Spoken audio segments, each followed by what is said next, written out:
The stars had always been there, fixed and faithful, like old friends who never moved away. Captain Marin Hale stood at the observation deck of the HSS Lachesis and looked out into the black, her hands wrapped around a cold cup of coffee she had forgotten to drink. The Lachesis was a patrol frigate, small and fast, built for speed rather than war, and she had been running escort duty along the outer edge of human space for 3 weeks now, guiding cargo haulers through a stretch of nothing where pirates sometimes like to hide. It was boring work, the kind that made good soldiers sloppy, and Hale hated it. She was about to turn away from the window when something caught her eye. A faint shimmer in the starfield, like heat rising off a summer road, except there was no heat in the void between worlds. "Lieutenant Vasquez," she said without looking away, "are you seeing this on sensors?" Vasquez, her navigation officer, was already leaning over his controls console with a frown that made his young face look 10 years older. "Captain, I am picking up gravitational ripples," he said, "but they are not matching any known pattern. They are coming from the galactic core, and they are pulsing." "Pulsing like what?" "Like a heartbeat, ma'am, except the galaxy does not have a heartbeat." Hale set down her coffee and walked to the sensor station, her boots heavy on the metal floor, and what she saw on the screen made the back of her neck go cold.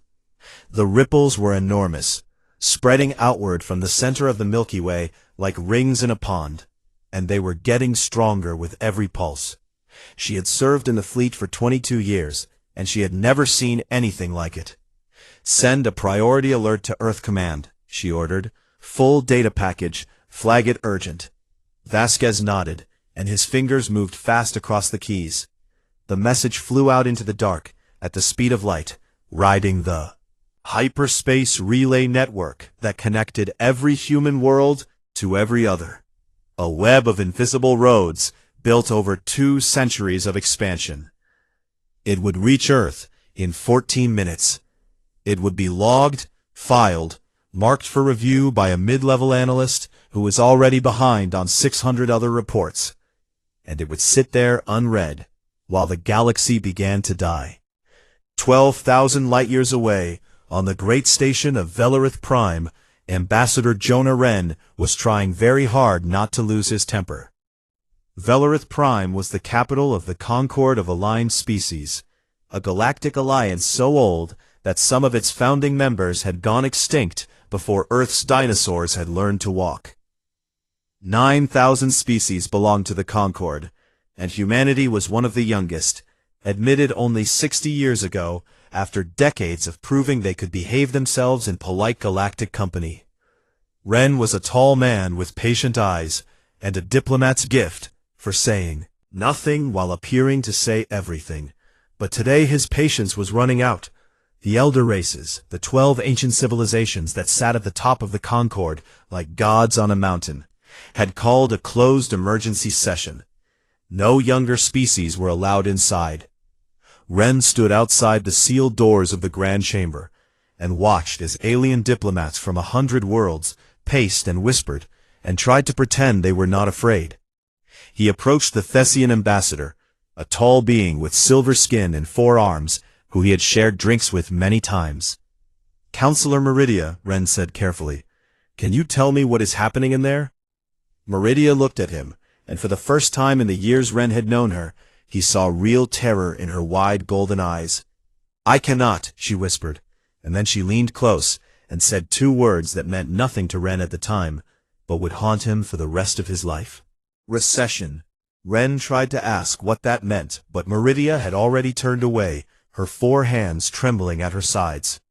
Inside the sealed chamber, 12 of the oldest beings in the galaxy sat around a table made of compressed starlight and faced a truth they had hoped would not come for another billion years.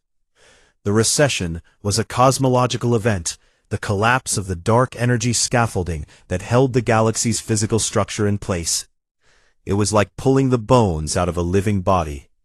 Without that scaffolding, hyperspace lanes would shatter, stars would drift from their orbits, and the careful architecture of galactic civilization would come apart like a house built on sand.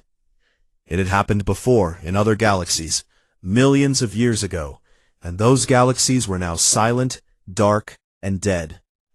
Grand Architect Solvan, the oldest of the elders, a being who had watched stars form and die like flowers blooming and wilting in a garden, stood before the council and spoke in a voice like grinding stone.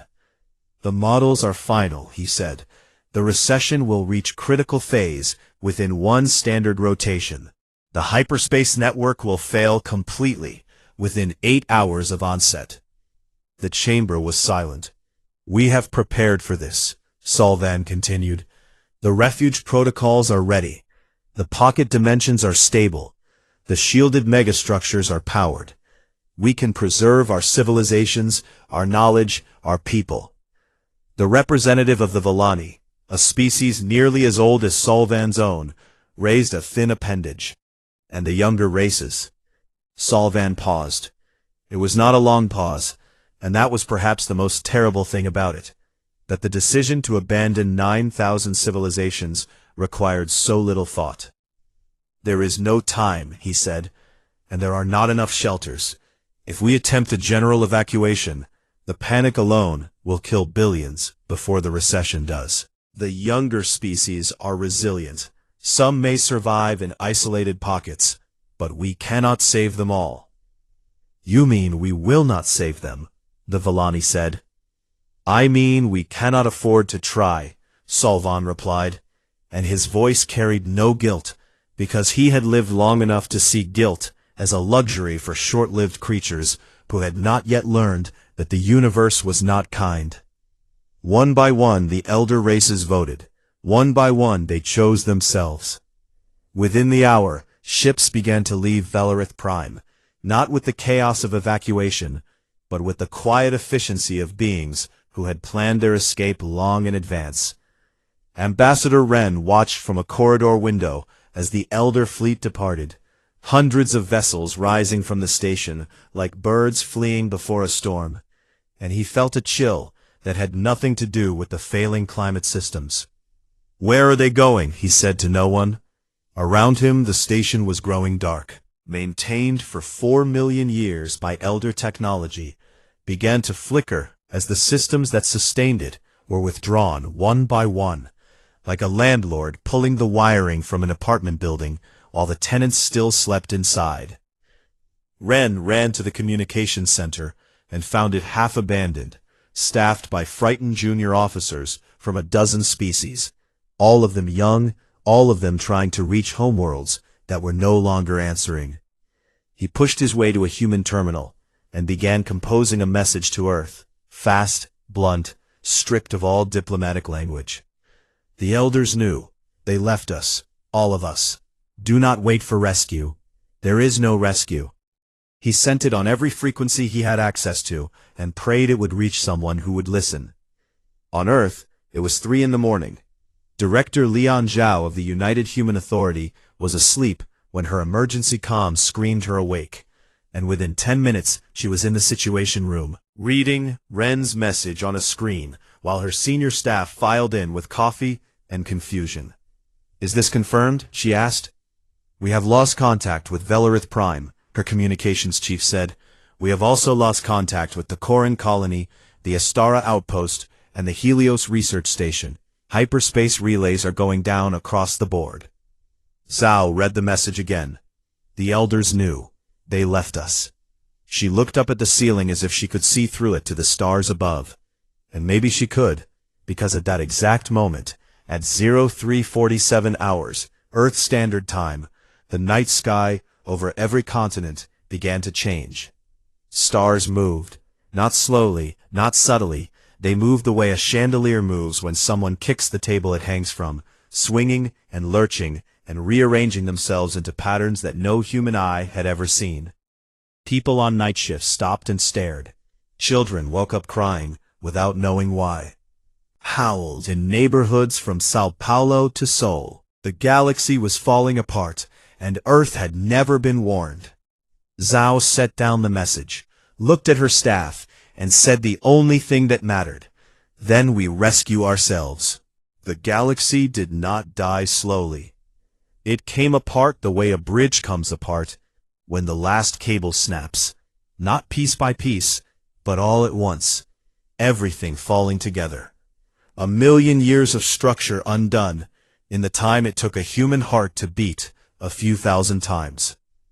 The hyperspace lanes went first. These were the invisible highways that every starfaring species depended on. Paths through folded space that turned journeys of centuries into tricks of hours. And they had been stable for so long that most species thought of them the way humans thought of gravity, as something that simply was and always would be. But they were not permanent, and they were not natural. They were held in place by the dark energy scaffolding of the galaxy itself.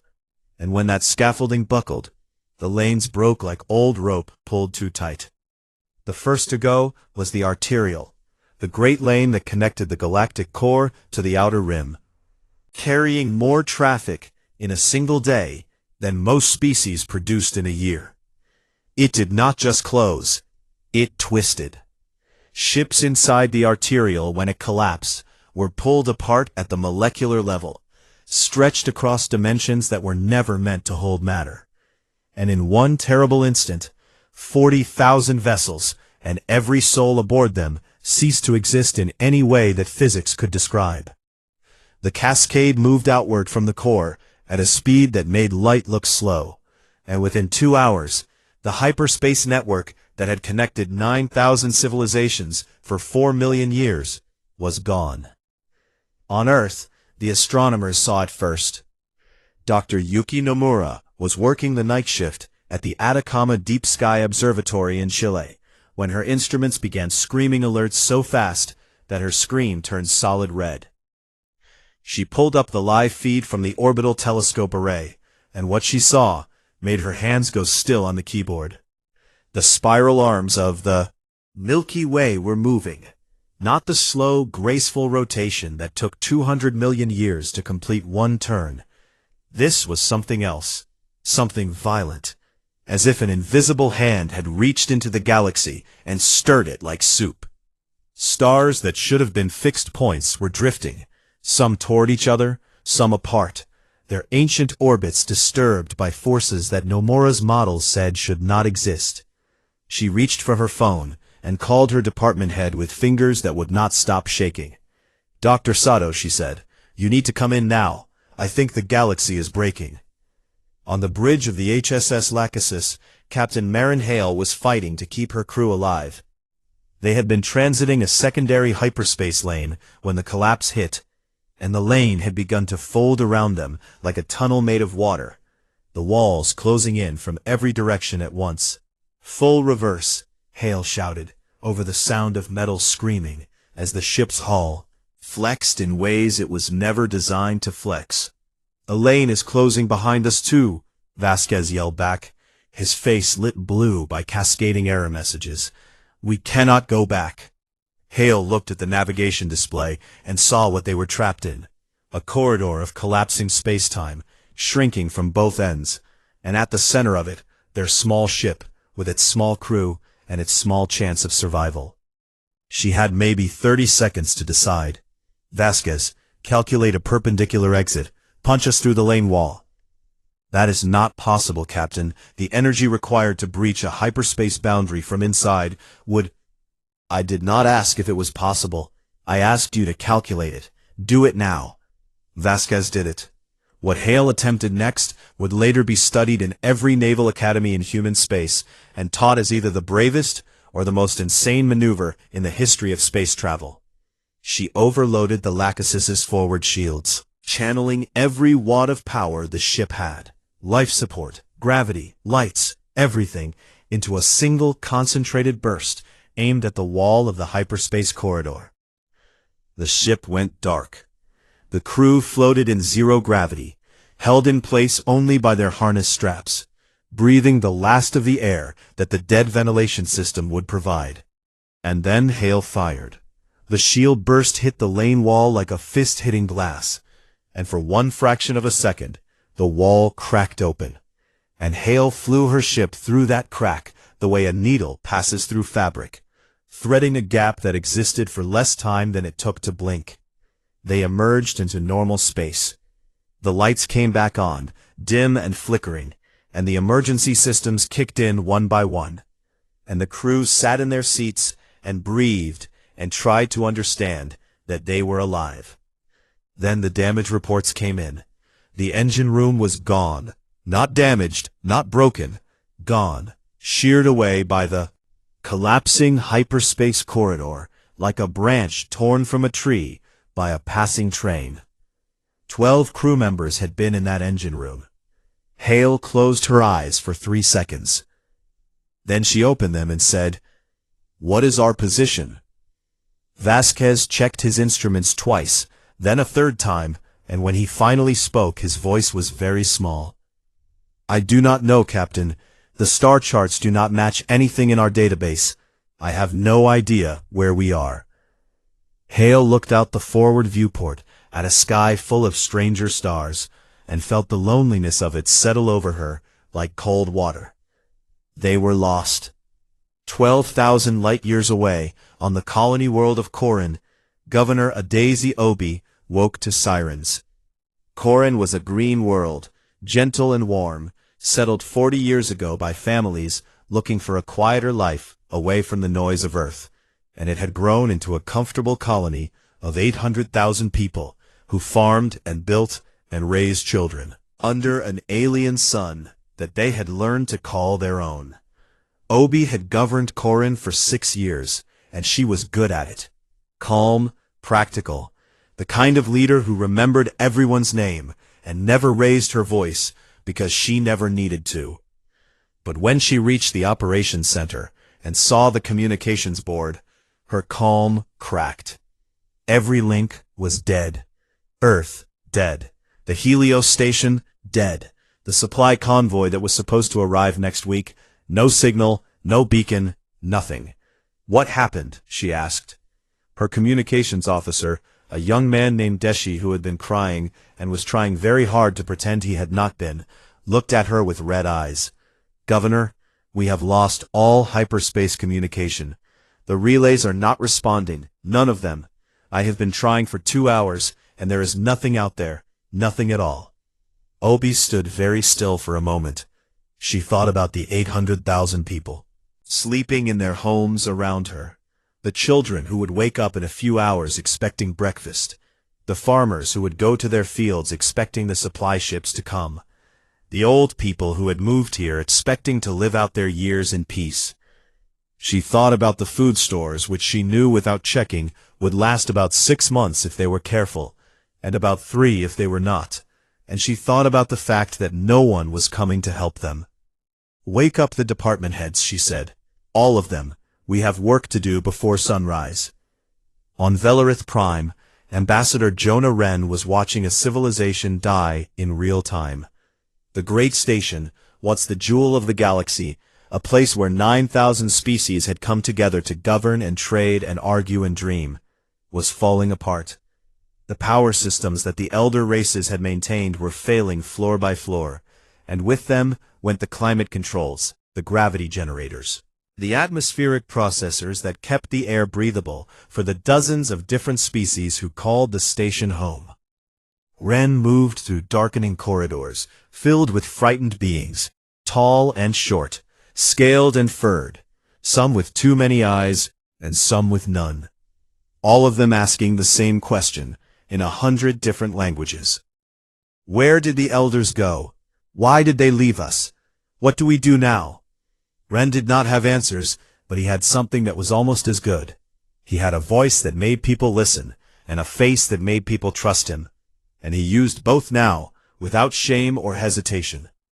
He gathered everyone he could find in the central atrium, a vast open space that had once been beautiful, and was now lit only by emergency strips that cast everything in pale blue light. Thousands of beings stood before him, packed together despite their differences, unified by fear. "I am not going to lie to you," Wren said, and his voice carried across the atrium, because the acoustics of the space were designed by beings who had been building things since before Earth existed. "The elders are gone, and they are not coming back. The hyperspace network has collapsed, and we are cut off from our homeworlds. We have limited power, limited air, and limited time. He paused and looked out at the sea of alien faces. But we are not dead yet, he said, and I do not intend to let us die. We have engineers among us who can repair power systems. We have scientists who can reconfigure atmospheric processors. We have doctors and farmers and builders. We have everything we need except time. So I suggest we stop wasting it. For a long moment no one moved. Then a Thessian engineer stepped forward, all four arms raised in a gesture Ren did not recognize, but whose meaning was clear enough. She was volunteering. Then a Korvathi mechanic. Then a group of Delani medical workers. More. Species that had never worked together. Species that had been rivals for millennia. All of them stepping forward because the alternative was standing still and dying. Ren felt something crack open in his chest that might have been grief or might have been pride. On Earth, Director Lian Zhao sat in the Situation Room and read reports that got worse every hour. 14 colonies had gone silent. The hyperspace relay network was completely down. The fleet was scattered, most of its ships trapped in ports they could not leave, because the lanes they would travel no longer existed. And the sky was still wrong. Astronomers were sending data that made no sense.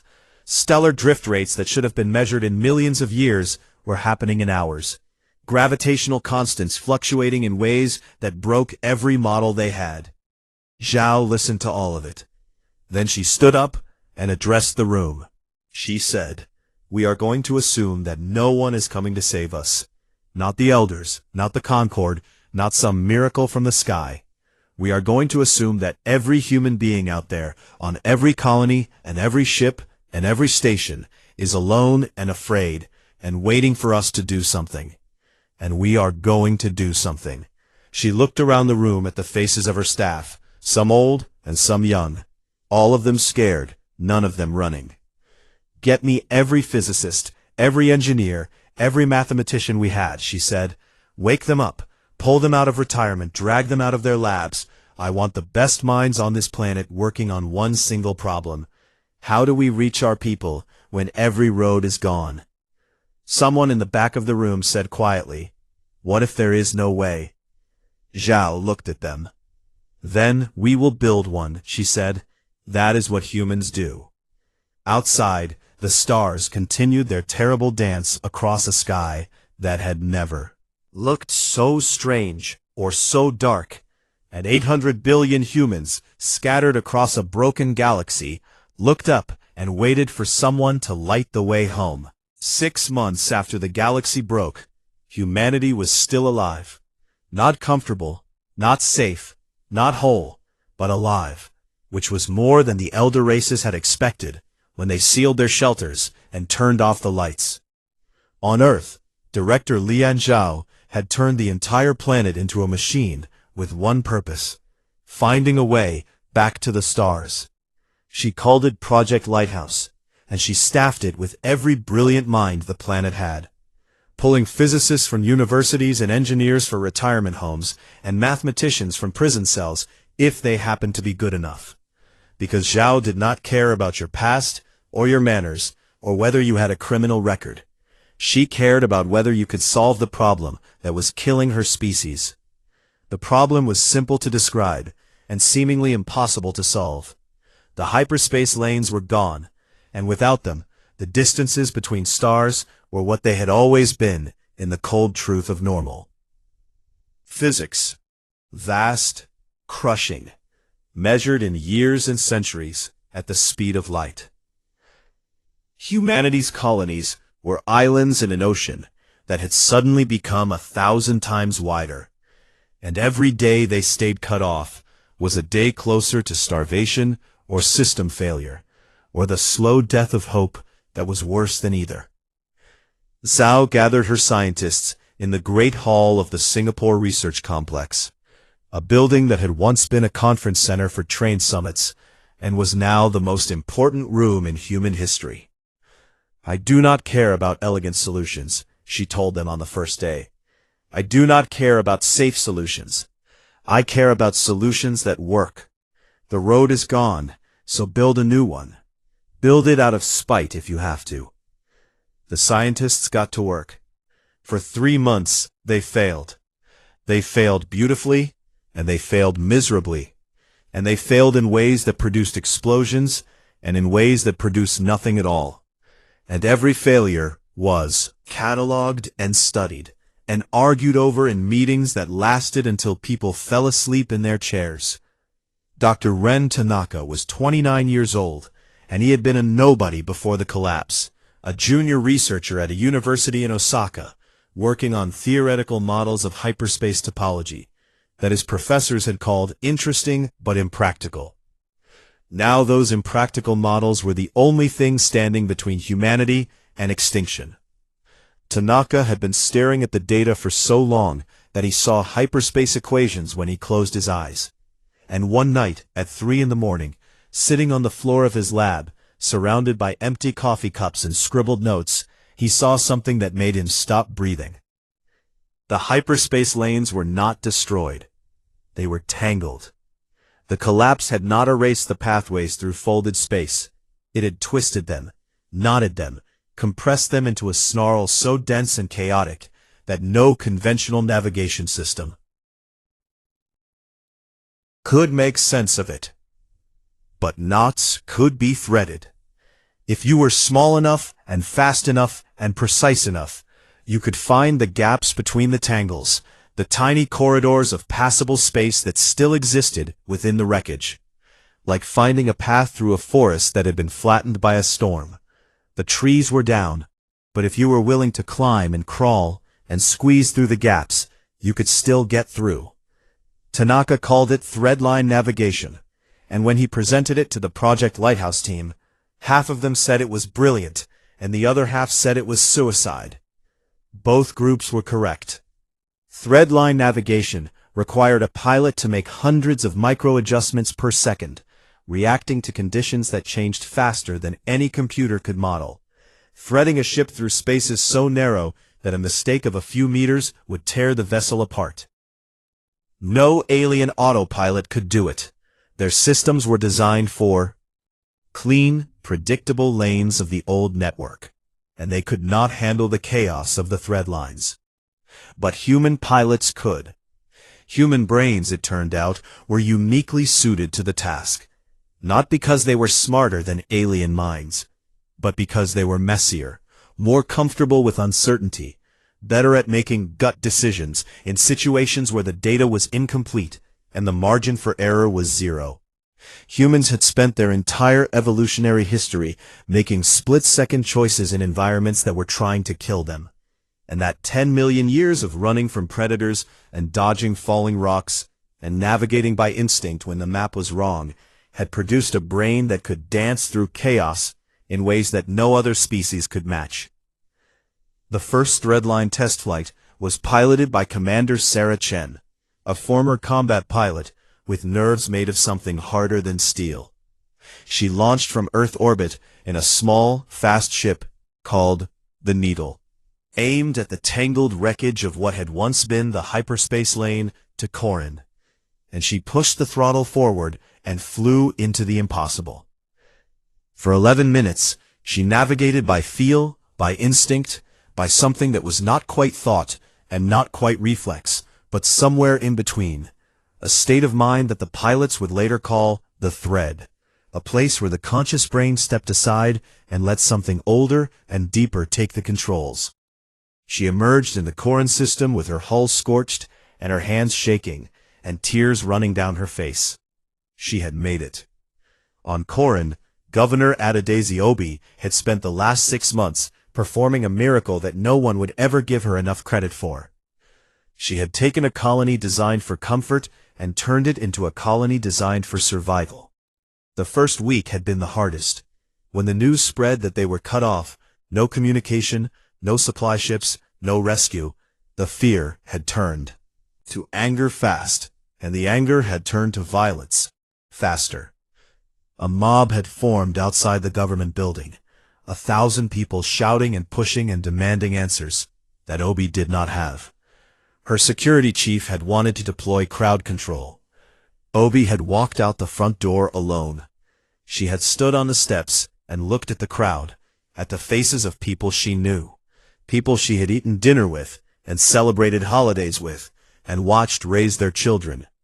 And she had spoken to them, not as a governor, but as a neighbor. "I know you are afraid," she said. "I am afraid too. I have a daughter who is 7 years old, and she asked me this morning if the stars were going to fall on us, and I did not know what to tell her." The crowd had gone quiet.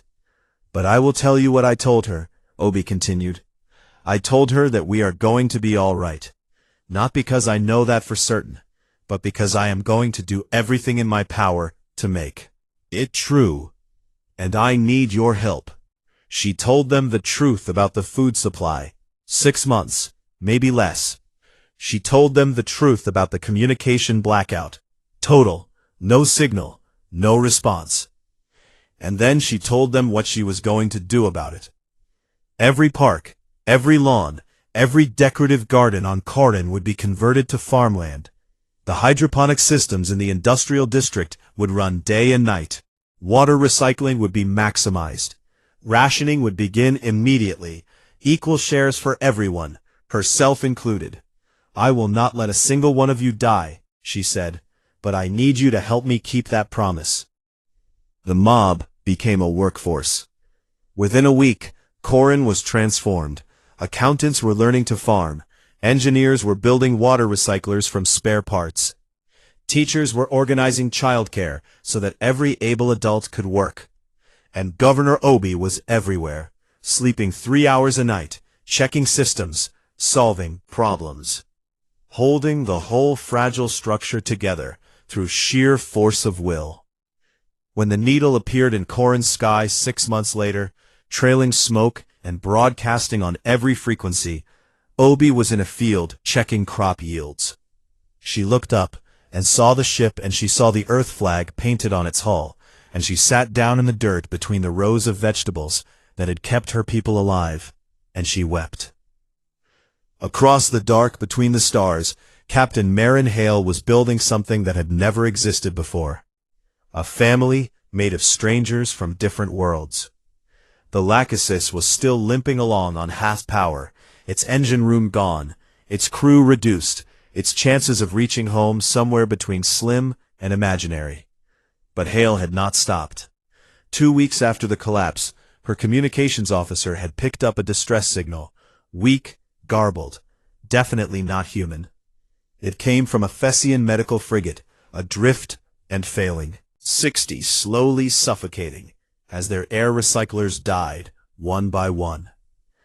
Hale had looked at her own supply readouts, barely enough for her own crew if they stretched it, and she had not hesitated for even 1 second. "Set a course," she said. They reached the Thessian ship, and Hale transferred air canisters and water and food that her own people could not afford to give. And when the Thessian captain, a tall silver being with 4 arms and disbelieving eyes, asked her why she was helping them, Hale said something that would be repeated across the galaxy for centuries to come. "Because no one else is coming, so it has to be us." After that, they found more ships. A Korvathi freighter, with 300 refugees packed into a cargo hold designed for 50. A Delani science vessel with a crew of researchers who had been studying deep space and now had no home to return to. A cluster of small civilian craft from 6 different species, traveling together. For safety, running out of everything, Hale answered every distress call. She shared food when sharing food meant her own crew would go hungry. She transferred medical supplies when her own sickbay was running low. She took aboard refugees until the Lachesis was so crowded that people slept in shifts in the corridors. And every time an alien captain looked at her with those bewildered eyes and asked the same question, "Why? Why would you do this? You are killing yourselves to save us." Hale gave the same answer. "Because it has to be us."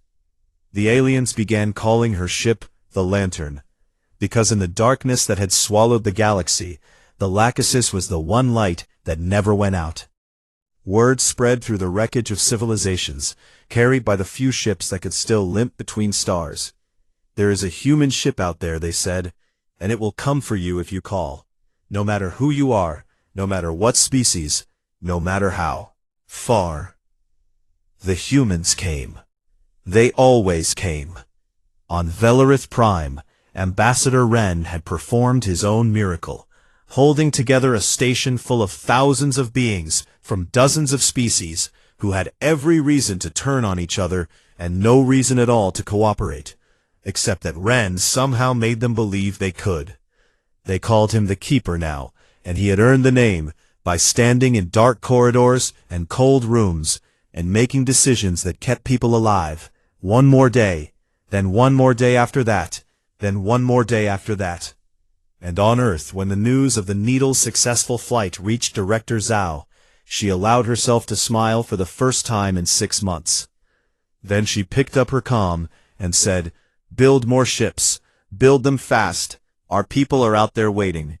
The dark age of the galaxy had begun, but humanity had found a match, and they were going to light every candle they could reach.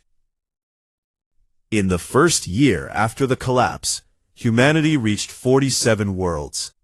In the second year, they reached 300. By the fifth year, the Lighthouse Network, a web of threadline routes mapped by human pilots and maintained by human engineers, connected over 2,000 star systems across what had once been the territory of the Concord of aligned species. No other species could have done it. This was not arrogance, and it was not luck. It was a simple fact of biology and temperament that the galaxy was only now beginning to understand. The thread lines were chaos made solid, routes through tangled hyperspace that shifted and changed without warning, that required a pilot to feel rather than calculate, to guess rather than know, to make 100 decisions per second based on instinct rather than data. Alien navigation systems, built by civilizations that had enjoyed stable hyperspace for millions of years, simply could not handle it. They were too precise, too dependent on predictable conditions, too elegant for the ugly, desperate reality of post-collapse travel. Human pilots thrived in it. They flew the thread lines the way their ancestors had sailed oceans in wooden ships, with nothing but wind and stars, and the stubborn refusal to believe that the sea could kill them. And most of the time they were right, and sometimes they were wrong, and a ship would vanish into the tangles and never come out, and the other pilots would mourn for a day, and then fly the same route the next morning, because the cargo they carried, food, medicine, hope, could not wait. Admiral Marin Hale, as she was now called, despite her repeated requests to remain a captain, commanded the reclamation fleet from the bridge of the Lachesis, which had been repaired and upgraded so many times that almost nothing of the original ship remained, except the name and the woman who refused to leave it. The reclamation fleet was not what anyone would call impressive by the old standards of galactic civilization. It was a collection of human frigates, alien freighters, repurposed cargo haulers, and civilian ships that had been armed and armored with whatever was available, held together by patches and prayers and the shared conviction that giving up was not an option. But it was effective.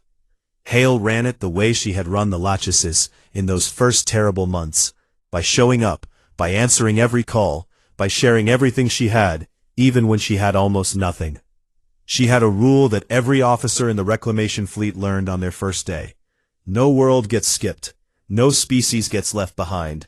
No distress call goes unanswered, regardless of who is sending it. Some of her officers questioned this. "Admiral," Commander Chen said during a briefing in the third year, "we have limited ships and limited supplies. We cannot keep stretching ourselves across the entire galaxy. We need to prioritize human worlds." Hale looked at Chen, who she liked and respected, and said, "Sarah, the day we start choosing who deserves to be saved is the day we become the elders." Chen never raised the objection again.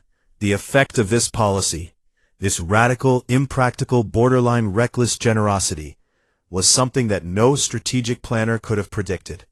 Species that humanity had barely known before the collapse began seeking them out, not as subjects or dependents, but as allies and friends.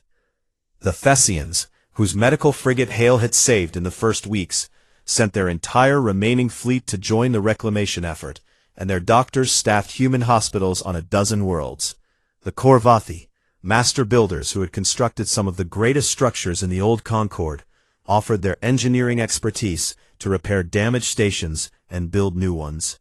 The Delani, a quiet species of scholars and scientists, shared their vast databases of knowledge, star charts, biological records, historical archives, giving humanity access to millions of years of accumulated wisdom. One by one, like streams flowing into a river, the younger species of the galaxy joined humanity's cause, not because they were conquered or coerced, but because they had seen with their own eyes what the humans did when the lights went out. They came. They always came. On Velarith Prime, Ambassador Jonah Wren had transformed a dying station into the capital of something new. The new Concord, as Wren called it, was nothing like the old one. The old Concord had been a hierarchy, with the elder races at the top, and everyone else arranged below them in layers of diminishing importance, like a cake made of civilizations where only the top layer got to decide what flavor it would be. The new Concord was flat. Every species had one voice and one vote, and the charter that Wren drafted, the new Concord Accords, was built on three principles that he had learned, not from diplomatic training, but from watching humans behave during the worst disaster in galactic history. Mutual aid. You help because you can, not because you expect something in return. Radical transparency. No secret meetings, no closed doors, no decisions made in the dark. And the absolute prohibition of abandoning any species in crisis, ever, for any reason, under any circumstances. The preamble of the Accords was one line long: no one is expendable.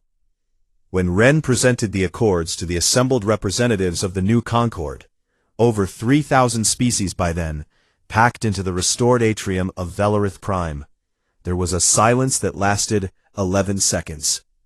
Then the applause began, and it did not stop for a very long time.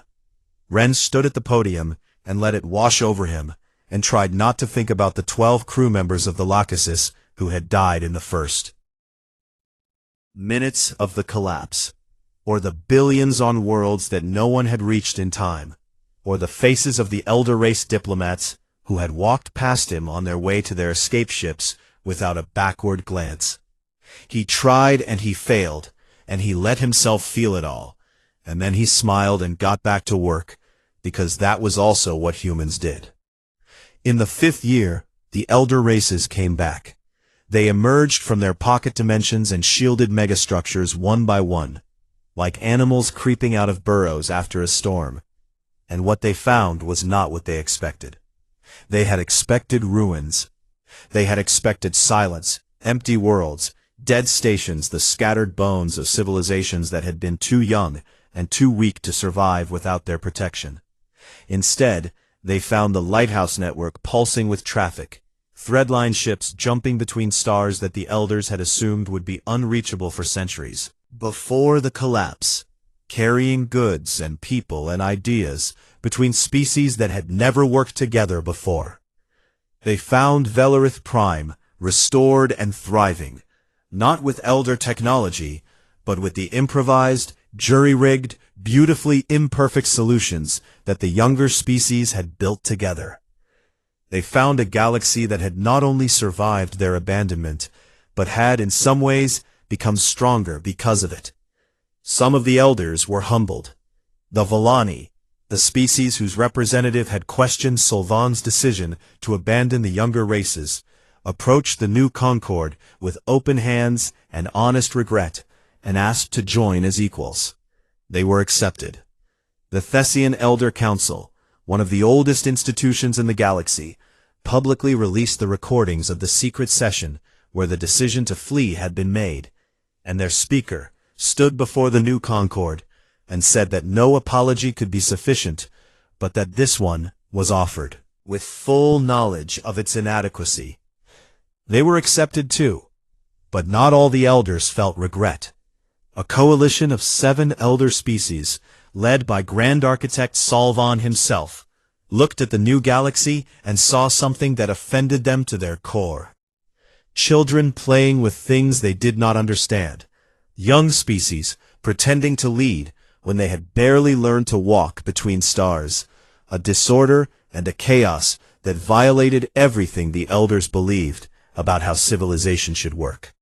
They called themselves the Primacy, and they sent a message to every world in the galaxy. The message was polite in the way that a blade is polite when it is sharp enough that you do not feel the cut. It said that the Primacy recognized the efforts of the younger species during the crisis and commended them for their resilience, and that now that the elders had returned, the natural order could be restored, and the younger species could return to their proper place, under elder guidance and protection. It said this as if it were obvious, as if the last 5 years had been a temporary inconvenience, rather than the forging of a new civilization in fire and darkness. It said in essence, "Thank you for keeping our seats warm. Now move." The message arrived on Director Zhao's desk on a Tuesday morning. She read it while drinking tea, and when she finished, she set the message down and looked out her window at the Singapore skyline, where construction cranes were building new threadline shipyards that would double humanity's fleet capacity within a year. She picked up her comm and called Admiral Hale, who was somewhere in the Outer Rim, answering yet another distress call. "Marin," Zhao said, "have you read the Primacy's message?" "I have," Hale replied, and there was a tiredness in her voice that had nothing to do with sleep. "What do you think?" There was a pause. "I think," Hale said slowly, "that I spent 5 years pulling people out of the dark while these beings hid behind locked doors. And I think if they believe they can walk back in and take over, they have fundamentally misunderstood who they are dealing with." Zhao smiled, a small sharp smile that her staff had learned to recognize as the expression she wore before making decisions that changed the course of history. "I agree," she said. "Draft a response." The response was sent the next day. It was shorter than the Primacy's message, and it carried none of its false politeness. It said that the new Concord welcomed the Primacy's return to galactic affairs, and invited them to join as equal members under the new Concord Accords, subject to the same rights and responsibilities as every other species. It said that the days of elder supremacy were over. It said, in essence, you can take a seat, or you can get out of the way. The Primacy's reply was not a message. 1,200 warships, pulled from stasis vaults that predated most species' recorded history, armed with weapons that could crack planets, and shields that could shrug off anything the younger species could throw at them, assembled in formation and began moving toward Velarith Prime. Grand Architect Solvon stood on the bridge of his flagship, a vessel so old that it remembered the birth of stars that now were dead, and he looked at the galaxy that had dared to rearrange itself in his absence, and he felt something that might have been anger, but was probably closer to contempt. These children, he thought, these brief, fragile, reckless children. They would learn their place, or they would learn nothing at all. What Solvon did not know, what he could not have known because he had spent 5 years hiding while the galaxy burned and remade itself, was that the children had grown up. The Primacy fleet moved through the dark between stars like a memory of the old galaxy. Vast, ancient, beautiful in the terrible way that weapons are beautiful when they are built by beings who have had millions of years to perfect the art of destruction. 1,200 warships, each one carrying technology that the younger species could barely comprehend, moving in perfect formation toward Velarith Prime with the calm confidence of predators who had never known what it felt like to be prey. On the bridge of his flagship, Grand Architect Solvon watched the stars pass and felt the rightness of what he was doing settle into his bones like warmth. The younger species had played at civilization long enough. It was time for the adults to come home. On Velareth Prime, Ambassador Jonah Wren stood in the war room and looked at the tactical display showing the primacy fleet's approach and felt nothing as useful as confidence. "They outgun us by a factor of 60, his military advisor, a Korvathi general named Thresh, said in a voice like gravel being crushed. "Our combined fleet, human, Thessian, Korvathi, Delani, all of it, could not stop a third of that force, and that is being generous." "I know," Wren said.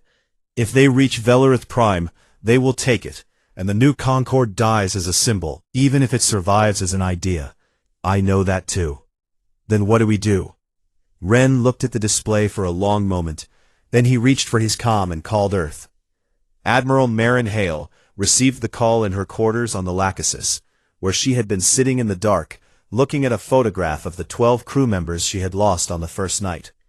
She listened to Wren describe the situation, and she listened to the numbers, and she listened to the fear in his voice that he was trying very hard to keep out of his words. And then she smiled.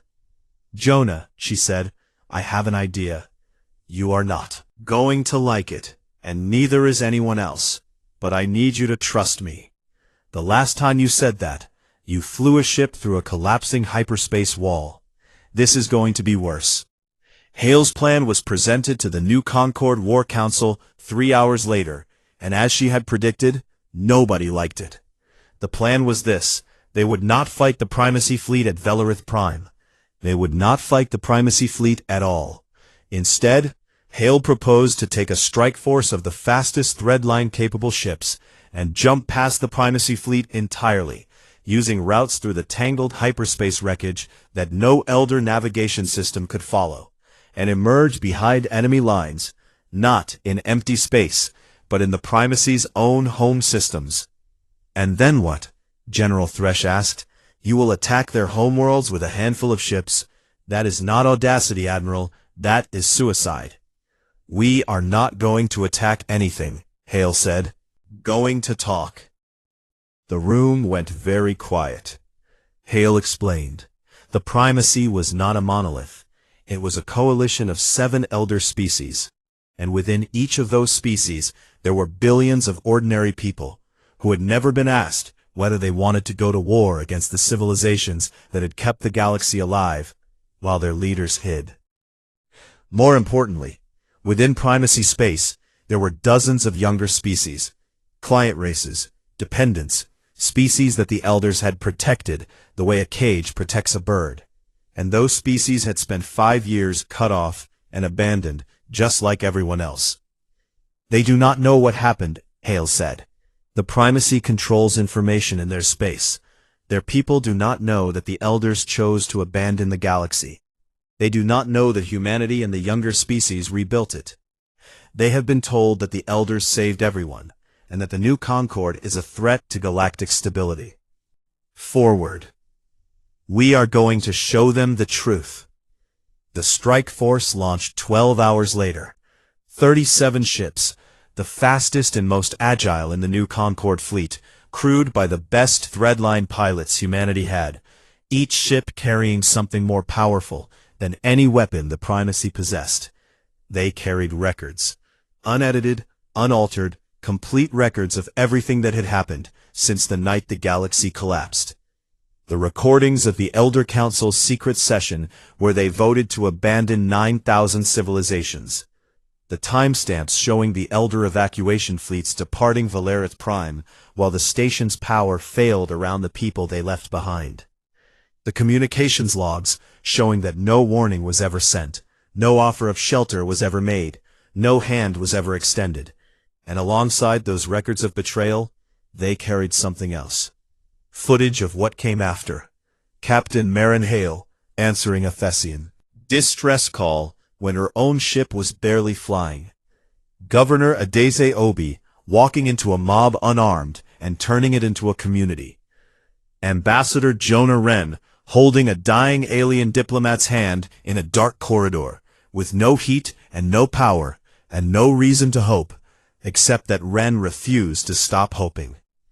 Human pilots flying the thread lines, burning out engines, and breaking their own bodies to deliver food to worlds they had never heard of, for species they had never met, because someone was hungry and they had bread. The Lighthouse Network, spreading across the galaxy like a nervous system growing in real time, connecting worlds that the elders had written off as dead. Children on a dozen alien worlds learning human words, because the humans were the ones who came when no one else would, and the first word they learned was always the same: help. Hale's strike force threaded through the tangled hyperspace with the reckless precision that only human pilots could manage, emerging in 7 primacy home systems simultaneously, and before a single weapon could be aimed at them, they began broadcasting on every frequency, every channel, every communications band that existed. The truth poured out into primacy space like water breaking through a dam. On the primacy homeworld of Solvanus, the capital of Solvan's own species, the broadcast played on public screens in city centers, and on private devices in homes, and on military channels that were supposed to be secure. Billions of beings watched the Elder Council vote to leave the galaxy behind. They watched the timestamps. They watched their leaders walk to their ships while the lights went out. And then they watched the humans come. They watched a battered frigate called the Lachesis, a ship so small it would not have rated a footnote in Elder naval records, share its last food with strangers. They watched a woman named Obi stand in a field and weep with relief when rescue finally arrived. They watched a man named Ren build a new civilization from the wreckage of the one that had been stolen from him. On 20 worlds across primacy space, the reaction was the same. First, silence, then anger. Not at the humans, at their own leaders, at the beings who had told them they were safe, who had told them the collapse was managed, who had told them the younger species were a threat, when in truth, the younger species were the only ones who had stayed to face the storm. Uprisings erupted on 6 primacy homeworlds within hours. 3 elder fleets refused orders to maintain formation and withdrew to their home systems to deal with domestic unrest. The primacy's client species, the younger races trapped within elder borders, flooded communications channels with demands for answers, for accountability, for the right to join the new Concord that had offered them something the elders never: dignity. At Velarith Prime, the primacy fleet, now reduced to fewer than 400 ships as the coalition crumbled, hung in space and waited for orders that were no longer coming from a unified command. On the bridge of his flagship, Grand Architect Solvan sat alone. The tactical display showed him everything: the uprisings, the defections, the collapse of the alliance he had built to restore the old order. And for the first time in his immeasurably long life, Solvan did not know what to do. His communications officer informed him that Admiral Hale was requesting a direct channel. Solvan accepted. Hale appeared on his screen, a human woman with gray in her hair, and lines on her face, and eyes that had seen more in 5 years than most beings saw in 1,000, sitting on the bridge of a ship that had been repaired so many times it was more scar than hull.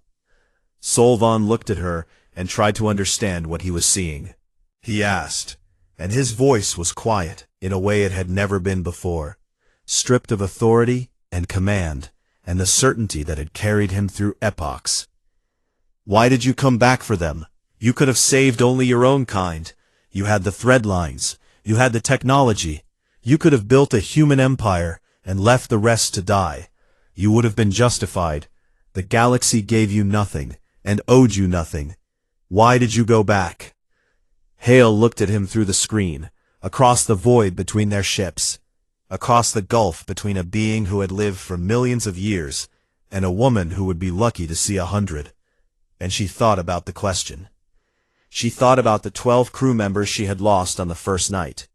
She thought about every distress call she had answered, every meal she had shared, every time she had looked at her own empty fuel gauge and set a course for someone else's emergency anyway. She thought about Governor Obi standing in a field, crying. She thought about Ren holding a stranger's hand in the dark. She thought about Dr. Tanaka sitting on the floor of his lab at 3 in the morning, surrounded by empty coffee cups, finding a way through the impossible, because giving up was not something his species knew how to do. And she said the truest thing she had ever said in her life. That is the difference between us. You calculated who was worth saving.